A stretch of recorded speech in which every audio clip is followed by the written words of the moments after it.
All right, the time now it is 19 minutes moving up to the hour of 10 o'clock. And at this time, we go across to our good folks of ODM who's already in studio. So we'll say good morning and allow them to take it away now. Hi, good morning, Mila. Good morning to the listening public. Good morning to our persons following on Facebook and the other social media pages. Good morning to the staff of the ODM. Good morning to staff of the Ministry of National Security and Legal Affairs. Thank you for your continued work and dedication.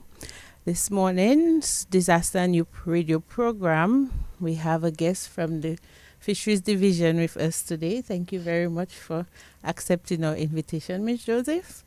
And we are here to inform and educate the public, and today especially the fishing sector, on how they can, on a day-to-day basis, prepare, how they can assess their risks and their vulnerabilities, and how the fishing or the Dominica Fisheries Division is here to support them in disaster preparedness and recovery afterwards. So without further ado, let my guest introduce herself. Hi, good morning, everyone, to the listening public, to the fisher folk across the island, and to the staff of the Fisheries Division. My name is Winona Joseph, and I'm the Senior Fisheries Officer in the Fisheries Division. Okay, so with us, Winona, today, we will just start off with basic information on just a background of the Fisheries Division and what sort of services you all provide on a day-to-day basis. Okay, just a background on the Fisheries Division. The Fisheries Division is a key department of the Ministry of Agriculture, Fisheries, Blue and Green Economy. And its primary role is to manage and sustain the marine environment, the living resources within the marine environment, focusing also on sustainable use of those resources. And of course, it also has the human aspect of it, and that includes the fisher folk that we serve within that department mainly. And I use the term fisher folk instead of fishermen, because it's not only men involved in the sector. Exactly, We have yes, that's women also. So we use the true. term fisher folk. We have women investing in the sector as well. Okay. All right. So, in terms of the Fisheries Division, I know there's a lot of work that's being done in support of the National Emergency Planning Organization, NEPO, and how you help to build awareness for disaster preparedness and also resilience among the fisher folk sectors. So you want to just give us some examples of some of the projects that you all have been engaged in to assist this sector.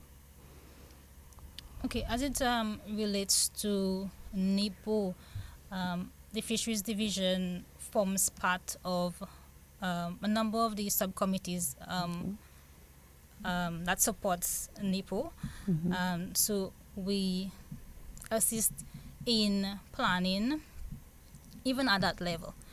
And also, I just want to make mention of the initiative that ODM recently conducted. That is the sector integration sessions that, in my opinion, further assisted departments to get ready or be prepared for this hurricane season now.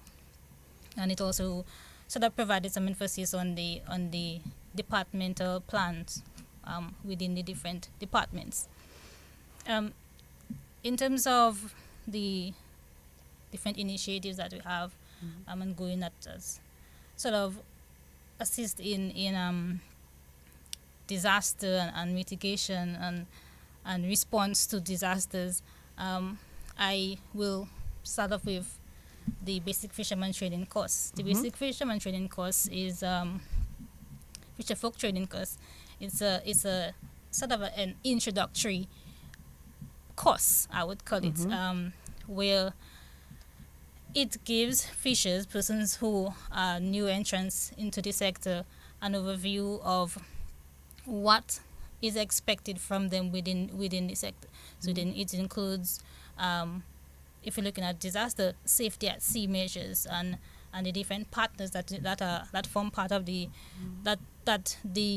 department depend on as well, because fisheries cannot do it alone. We also have to depend on other partners, whether it be governmental partners or the NGOs, regional or international partners. We have to do it collectively for it to be sustainable and for it to be impactful.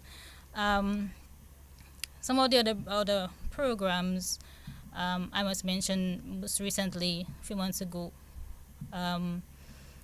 the government awarded contracts to individuals to enhance the landing sites, the fish landing sites, and that is important, especially along the west coast in particular, to retrieve vessels. And what is one of the measures that we fishers take to secure their vessels, bringing the vessels at a higher elevation.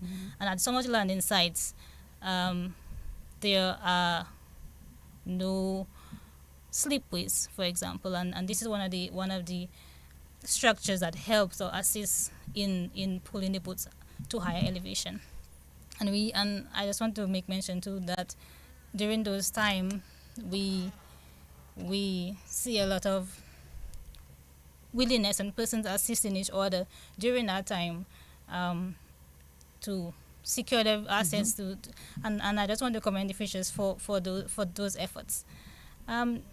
Just to make mention as well, there's the Integrated Coastal Zone Management Project that is being developed through the Green Climate Fund. And this project is in its development phase. So a few of you might remember consultations that we had in the areas, the communities that this intervention will be done. And the Integrated Coastal Zone Management Project, it incorporates green and grey infrastructure. So it not only has or involves hard infrastructure, but infrastructures that forms part of the ecosystem. For example, artificial reef and those other interventions as well. There's the climate change adaptation in the Caribbean fisheries, that is the CC4 fish. It was completed maybe 2 years ago, and this we know that the fisheries sector is one of the most vulnerable sectors that there is, because all the assets, all the investment are along the coast, and we know the impact of our sea on that coast and all the livelihoods along that coast. So this project focused on building adaptation measures along the coast. Coastline. Right, and there's a phase 2 of that project that is being developed as well. So hopefully later this year or earlier next year we'll begin the implementation of that project, the phase 2 of that project. Okay, so explaining all this, in the phase 1 of that project, you want to give us just an idea of some of the interventions that took place? Yes, so this project came right after Hurricane Maria. Okay. Right.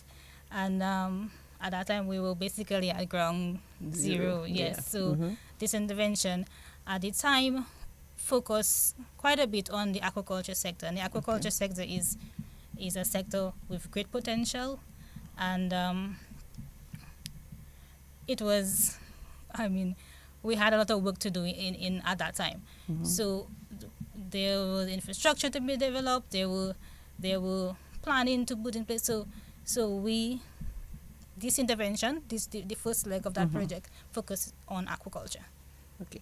So for the persons out there that just hear about aquaculture, you want to just give them an idea of what is being done in aquaculture, what it means for somebody that might not be familiar with the term?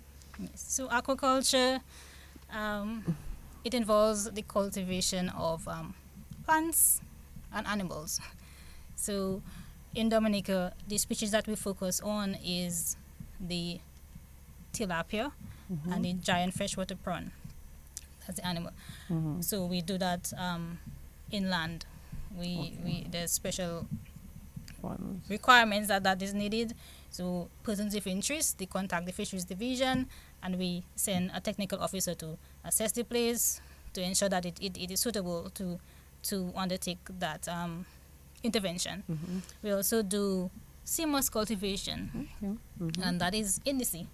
So there's establishments in the water, in the sea, for that cultivation. So in Dominica, these are the two. The two interventions basically. Okay, and there are specific areas in the country that you do it and have, like you say, your technical officer has to come in, assess whether it be inland for the prawns and the tilapia, and for near the coastline, Right. they have certain interventions that they have to put in place in terms of getting the area ready. Yes. So can it be done on the East Coast or just the West Coast in the one for the sea moss? The one for the same, it will be a little more difficult on the East Coast. on the East Coast because of the sea and Okay. the All right. Atlantic Sea, and so it is mainly done on the West Coast, but that does not prevent us from doing some intervention on the East Coast at some point. Okay. And about how many farmers you all have in those sort of interventions? Just a rough figure. Collectively, we have about 15 individuals. So it's a growing sector. Yeah, so that's we important. we have a lot of persons who are interested. So we so hopefully in the next 5 or 10 years, we can say that we have doubled that number. That is one of our objectives. That's a good startup, because like you Yes. say, we were at ground zero and it's something new. Yes. So that's so far for the time that it has been around. That's a good number, and I expect that it will grow even more Definitely. in the coming future. Yeah. And then so you spoke about grey and green infrastructures that you all would have put in. So this would be just part of that same project? No, this one is the integrated coastal zone management, Okay. and that is in its development phase. Stage. Yes, Okay, this that's is what it. this. It's- All right. And so phase 2 of your next project would be what sort of interventions you're looking at? Yes, so we'll focus on the marine component, but also Okay. with some inclusion of renewable energy. That's how we can integrate renewable energy. All right.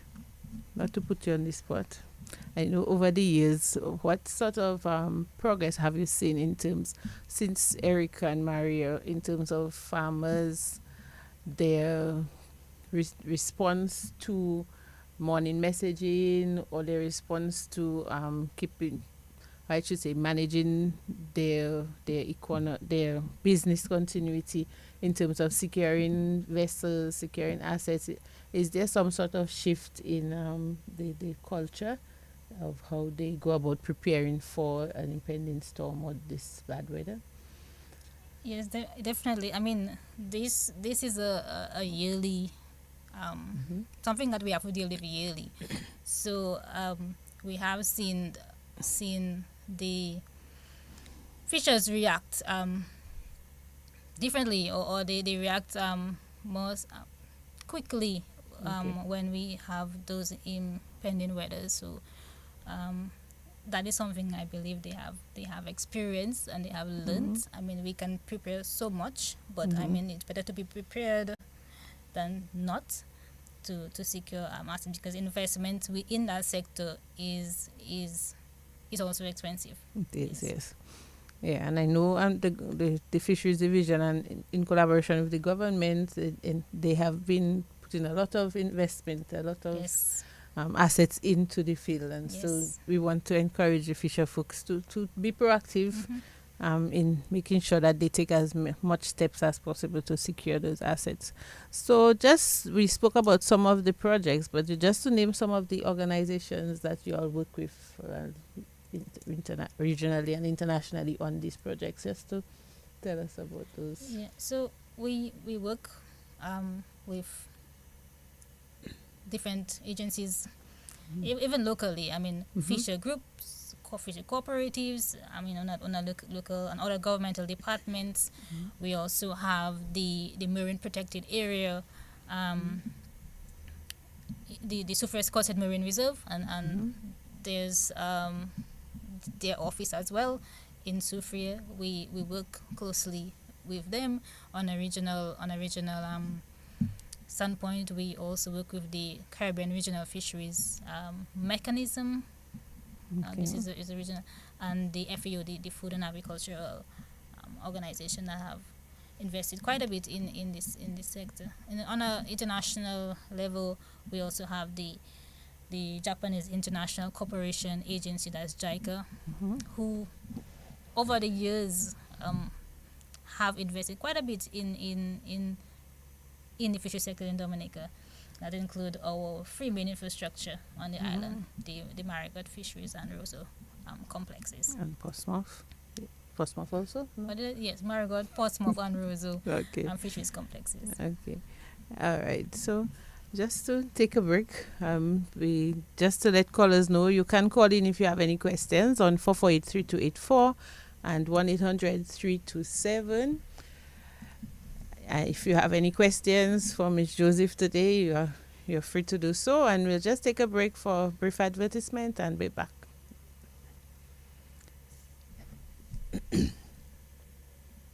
Chama de Klasla, which is the most important season in Dominica? How about any live every hilly? Miss the Yampen season, tout Klasla pete on.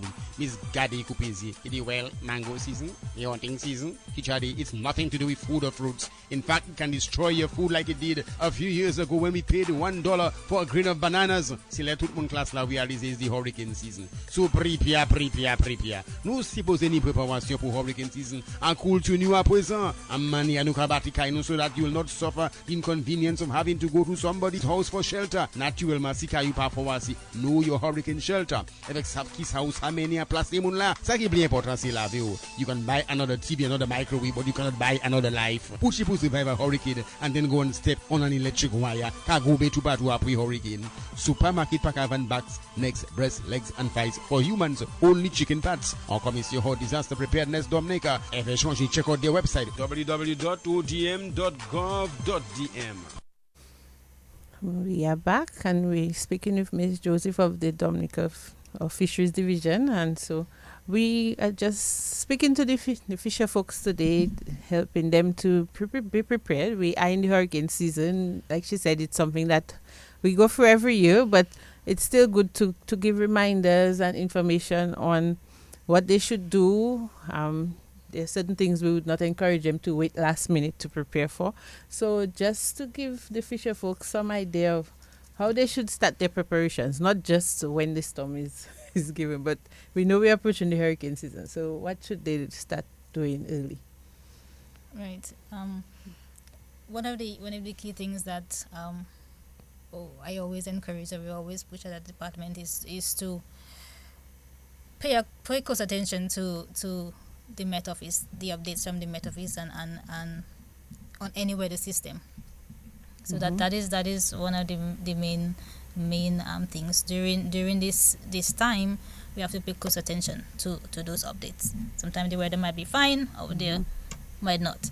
So it is important to do that. Secure enough important documents. I mean, not only your passport, your other national IDs, but also your fishery registration cards, your vessel certificates, and any other documents relating to fishing. That is important to secure them in a safe place. Right. I mean, in terms of, so we have fishers and we have aquaculture farmers. So it's gonna the preparedness is slightly right. It's slightly and different. So when hurricane is approaching, a system is approaching, we encourage fishers to secure their vessels and other fishing assets. And I just want to include there to make mention of our extension staff. We have extension staff within the department, and although we are a small department, but we have staff who puts in the work. And one of the priority things that they do within that time is they go to the different landing sites and provide support to fishers where they can in assisting the fishers to prepare for the hurricane season. I just want to thank them for the efforts and for the work that they are putting in. Yeah, that's Yeah. important. Yes. In terms of the CMOS farmers, we encourage farmers to put in the plants in a bag.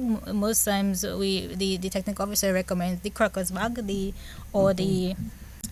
potato bag. It has to be breathable. So Yeah. you remove the CMOS is plants along the line, put them in the bag and tie it, attach it to the anchors at the bottom, so it secures it there. And you also remove the lines, and whenever the hurricane or the bad weather pass you, it's easy to reestablish. So this is one of the ways that is recommended by our technical officer in terms of the CMOS. As you know, our aquaculture farmers, majority of them, all of them, they divert water from a water source, natural water source, river. So during that time, we would ask them to detach that attachment from because you will have the water will become dirty and contaminated, and so detach it, close the valves leading to it as well, and clog all drains that might cause overflowing. So we know during that time we have stones, we have other leaves and etc. that can block the drain. So we encourage you to unblock the drain and keep it unblocked even throughout. Try to maintain the drainage system, and to secure feed for your animals. Secure feed during that time for your animals. And one thing I want to make mention too is fishers who are involved in fish pots, to try to retrieve your fish pots before approaching weather. And that is one of the things that the issues that we have as well that can contribute to ghost fishing. And ghost fishing is any fishing gear that continue fishing but on its own. There's nobody involved in it. So fish will continue, and that is not healthy and not sustainable for our marine resources. Yeah, that's important because we don't want it affecting their normal fishing routine, Right. because those spots are collecting fish Collecting fish. and other marine life that they cannot access, and it's reducing the population that is available for actually use by the fisher folks. Right. Okay.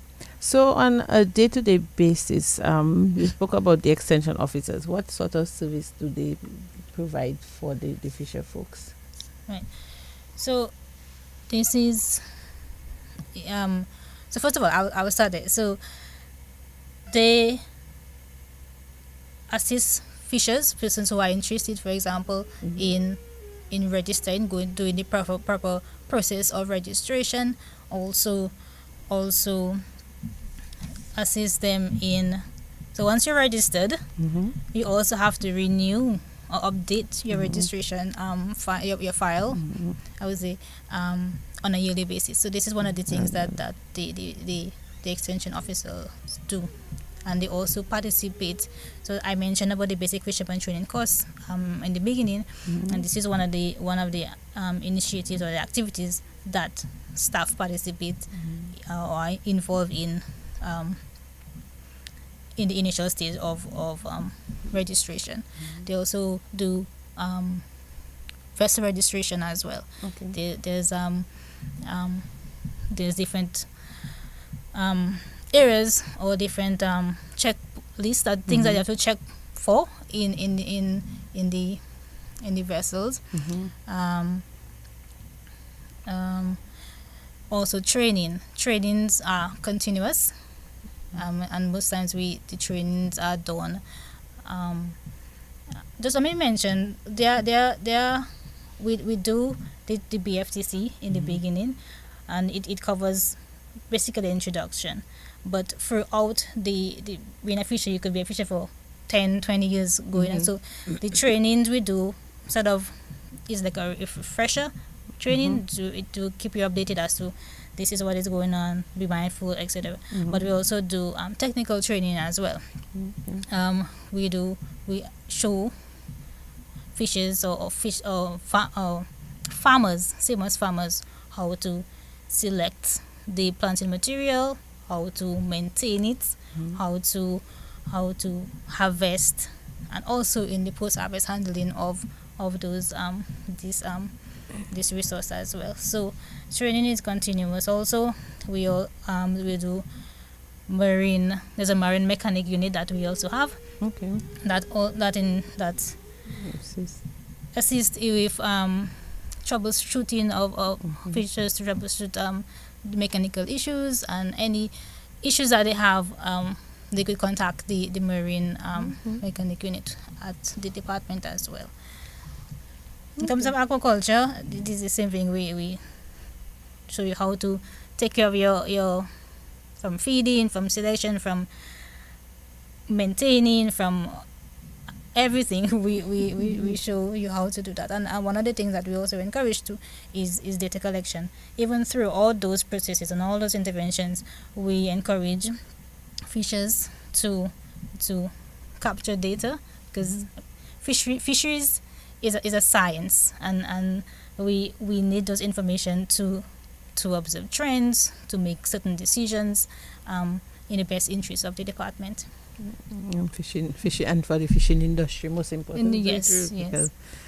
Yeah, so that's important. Okay, so how can persons access this sort of information, the interventions, or those sort of services that you just spoke about?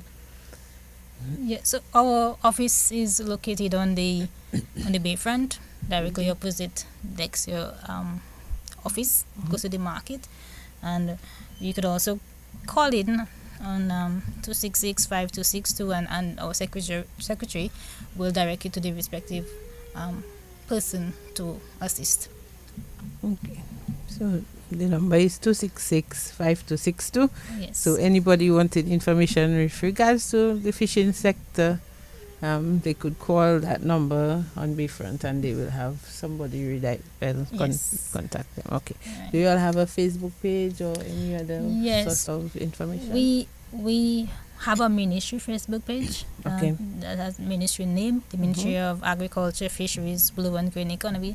So some of the activities that we do in our department, you can access it on that Facebook page. Okay. So how often do you all do like the training, the basic fisherman training, or these other technical skills training on an average? So we try to do it as often as we can, but we have not been able to do it in a bit. But we are hoping to commence back in the last quarter of this year. Okay, so you all do it based on volume. We do it based on volume. Okay, so yes, so you'd have to have persons interested, indicate their interest, and then when you have a certain amount, that's when you're okay. So you hear that, persons out there interested in the fishing sector to get training, just like you said, basic fishermen training. You have to show interest. When they have enough persons, they will be able to run those trainings, so you can benefit from their technical expertise, I should say. Yes. All right. So, any future plans or initiatives that you would like to just share with the public, that the fisher folk sector can look out for? Okay, I just want to use this opportunity to say that the fisheries regulations has been gazetted, and this is a regulation that has been long in the works. Okay, and I just want to commend the minister responsible for fisheries and the blue economy for championing this initiative, because this is needed in this sector. And so I will let fishers know that we will be reaching out to them, because they just consulting, because there are some changes that has to be done. which is outlined under this regulation. So it's a step forward to the best, for the best. Yeah. And I just want to encourage fishers as well to update their registration, their vessels, etc. And any, because there are fishers who may have purchased an engine after they registered the initial registration, and they have not registered that with us. It is good. We encourage you to register your assets with us, to come and update your file, and this is important. So we want to encourage you to do that. Yes, and this would be important, especially if there is some sort of impact, whether it be from rough seas or from a storm. Then you all need to have an idea of what exists Yes. for you to be able to assess what Yes. was damaged. And so, fisher folks, that's something that the Yes. fisheries, they ask you to keep your registration information current, so that Right. after an event, when they come out, they already know what you're supposed to have, but they need to verify that information. And so, with this being said, what sort of interventions can persons expect if we have an impact, to see from maybe just before you all assist with helping them to secure assets? But what sort of information would they need if they have an impact and they have to provide you all with, for an assessment in terms of what was damaged and so on? So I know you all have a tool that you're just developing in terms of doing rapid assessments for the yes, fisheries yes, industry. yeah. So as I said, what we want you to do is to update your files, so we have an idea of what exists, and so we will have that information before. We're hoping that this hurricane season, although it is predicted above normal, but we're hoping that it will be no major issues, no major impact. But we want to have an assessment of what exists before, and so we can do that assessment after, so we have an idea. So this is important, and I just want to encourage fishers and also aquaculture farmers, so we can have an idea of what exists with the different farmers across the island of our fishers. Okay. All right. And I was going to ask, in terms of preparedness and training for the next few months, what are some of the key just takeaways? I know you told them to keep updated with the weather reports that the Met Office puts out, but they want to be aware that they can have bad seas even outside of a storm or hurricane, just being in our region.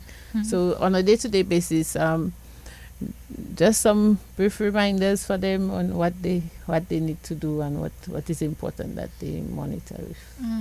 So just a reminder, I know most of them follow that already, is to ensure that when you go out at sea, you go out with the necessary safety gears and safety equipments. We want to ensure that our fishers are safe when they go out at sea, because this livelihood, or this job, fishing is also risky when you're there.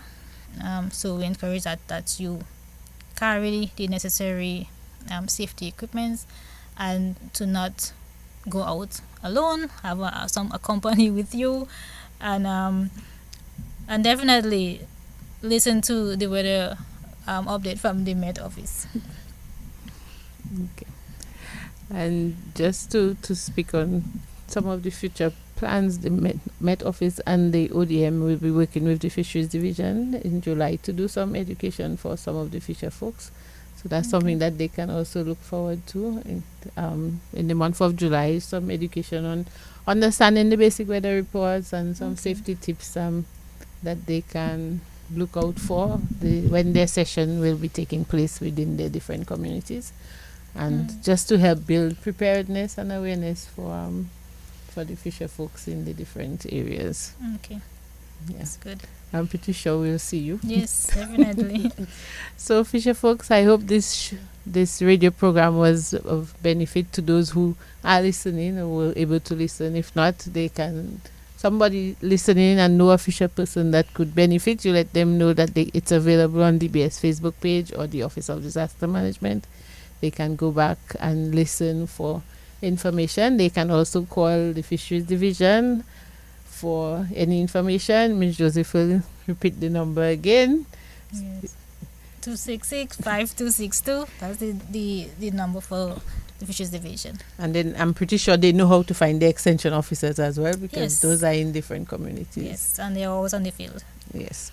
So take advantage of the opportunities and the expertise that the fisheries extension officers have, and they have units that are available to assist you to continue to build your livelihood and to find ways to protect it, and ensure that your plans are in place on how you're going to protect these assets and recover if you are impacted in some way from an event. And most importantly, as you said, we want to commend them for supporting each other, because just before this storm, we can see several of them helping to pull in all the Yes. boats and so forth. So Yes. that's important, and it's commendable that you all look out for one another. So thank you for listening, and we look forward to the next Disasters Are New, where we'll speak with someone from a different sector supporting disaster preparedness and awareness in Dominica to help build resilience throughout the country.